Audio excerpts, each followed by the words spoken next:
Video from social media showed people scrambling to get out of Sanaa's international airport on Thursday, as Israel said it struck multiple targets linked to the Houthi movement in Yemen. Houthi media said multiple people were killed in the strikes. This footage from Houthi-run TV is said to show the aftermath at the airport. The head of the World Health Organization, Tedros Adhanom Ghebreyesus, said he was in the country and was about to board a plane when the airport came under attack. He said he was in Yemen to negotiate the release of detained UN staff and to assess the humanitarian situation there. There was no immediate comment from Israel on that incident.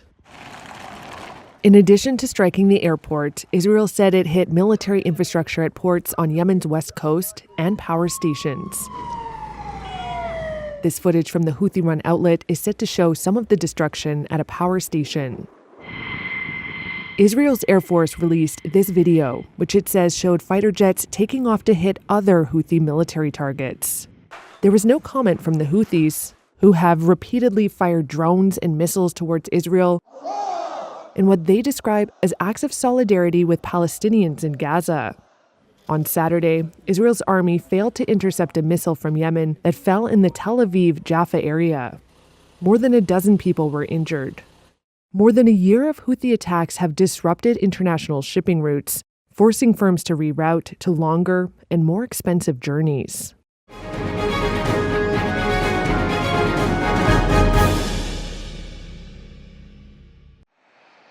Russian President Vladimir Putin apologized to Azerbaijan's leader on Saturday, following the deadly crash of an Azerbaijan Airlines plane in Kazakhstan, according to a statement from the Kremlin. The extremely rare publicized apology from Putin was the closest Moscow had come to accepting some blame for Wednesday's disaster, though the Kremlin statement did not say Russia had shot down the plane, only noting that a criminal case had been opened. The flight crash-landed in Kazakhstan on Wednesday, after diverting from southern Russia, where Ukrainian drones were reported to be attacking several cities. At least 38 people were killed. One of the victims, a 13-year-old boy, was buried on Saturday in Baku. Relatives said he was flying alone to Grozny, Russia, to visit his mother. 4 sources with knowledge of the initial findings of Azerbaijan's investigation told Reuters that Russian air defenses had mistakenly shot down the plane. The Kremlin said, at the time, Russian air defense systems were repelling attacks by Ukrainian unmanned aerial vehicles. Putin called Azerbaijan's president and, quote, apologized for the tragic incident that occurred in Russian airspace, the Kremlin said. It added that Putin and Kazakhstan's president had agreed to stay in constant contact over the investigation into the crash, and that civilian and military specialists were being questioned.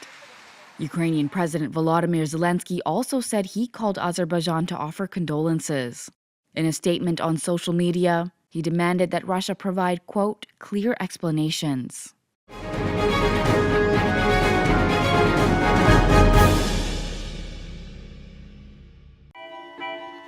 It's a hassle for millions of families every year, what to do with your Christmas tree. But this Illinois farm has an eco-friendly solution: a group of hungry goats.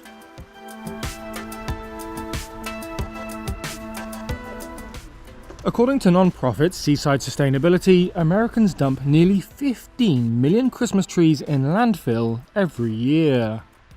But for the 9 Nigerian pygmy goats at the Chicago farm, that's a waste of a good meal. They love eating the bark, branches, and needles.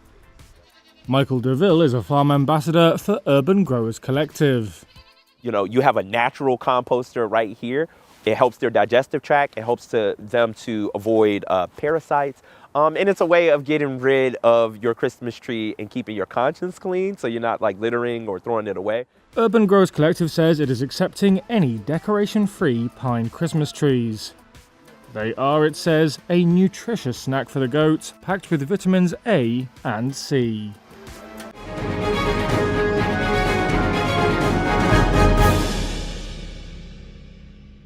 You know, I have a warm spot in my heart for TikTok. US President-elect Donald Trump has urged the Supreme Court to pause implementation of a law that would ban TikTok or force its sale. Joe Rogan. That's because, he said in a legal filing, he should have time after taking office to pursue a political resolution to the issue.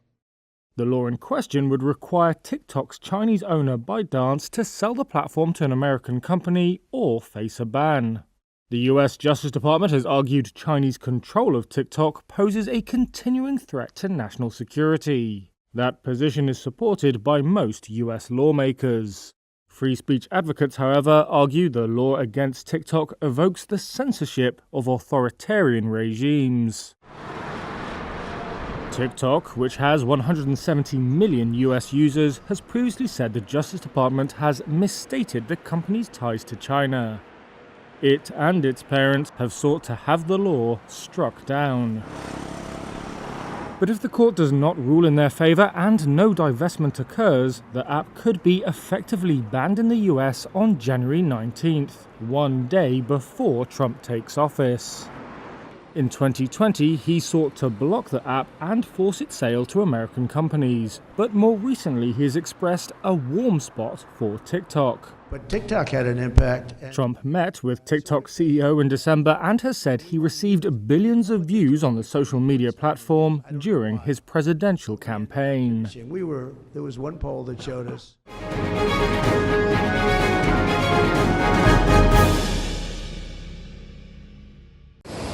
Peru declared an environmental emergency after state oil firm Petroperú spilled a crude oil shipment into the waters of the Pacific Ocean.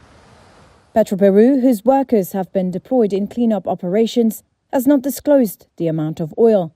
However, Peru's environmental watchdog, OEFA, said in a preliminary report that some 10,000 square meters of surface seawater have been affected. Petroperú said it will maintain cleaning crews, boats and drones to monitor and manage the affected area. Local authorities have reported significant damage to coastal ecosystems, citing harm to plants and marine animals such as crabs. Fishermen have also expressed concern, saying the spill has stopped them from working. We will have a lack of tourism in Lobitos, warned Mayor of Lobitos Ricardo Bancayan Eco, as he urged the responsible authorities to take action.